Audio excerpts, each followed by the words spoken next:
काँग्रेस व भाजपकडून पैशांचा पाऊस, तरी नागरिक चिन्ह ठरवणार नंदुरबारचा खासदार. शहादा. प्रतिनिधी.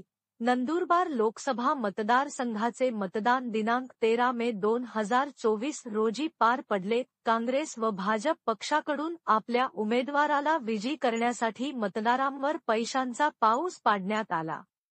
अनेक ठिकाणी प्रत्येकी 100, 200, 300, 500 रुपये पैसे वाटल्याची उघड चर्चा सुरू आहे. काँग्रेस व भाजपकडून खुलेआम पैसे वाटल्याचे व्हिडिओ व फोटो सोशल मीडियावर व्हायरल होत आहेत.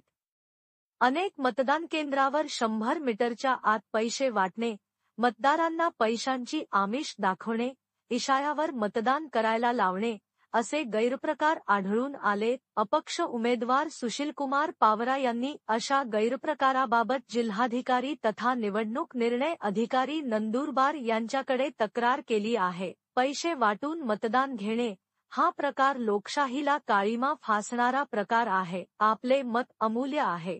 पैसे वाटणाऱ्यांना व पैसे देणाऱ्यांना मतदान करू नका, असा स्पष्ट जनजागृतीचा संदेश बिरसा फायटर्सच्या जाहीरनाम्यात देण्यात आला होता. तरी अनेक ठिकाणी पैशांवर मतदान झाल्याचे वृत्त आहे.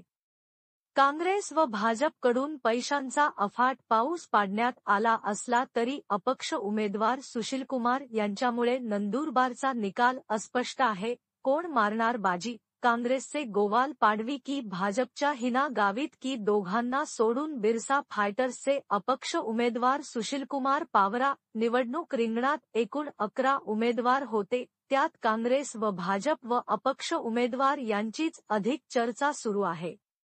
काँग्रेसच्या पंजा व भाजपच्या कमळ चिन्हासोबतच अपक्ष उमेदवार सुशीलकुमार पावरा यांच्या नागरिक चिन्हावर बऱ्यापैकी मतदान झाल्याचे खात्रीशीर वृत्त आहे. त्यामुळे अपक्ष उमेदवार सुशीलकुमार पावरा यांच्या नागरिक चिन्हाला किती मते मिळतील, त्यावरून नंदुरबारचा खासदार ठरणार आहे. निकालाकडे जनतेचे लक्ष लागले आहे.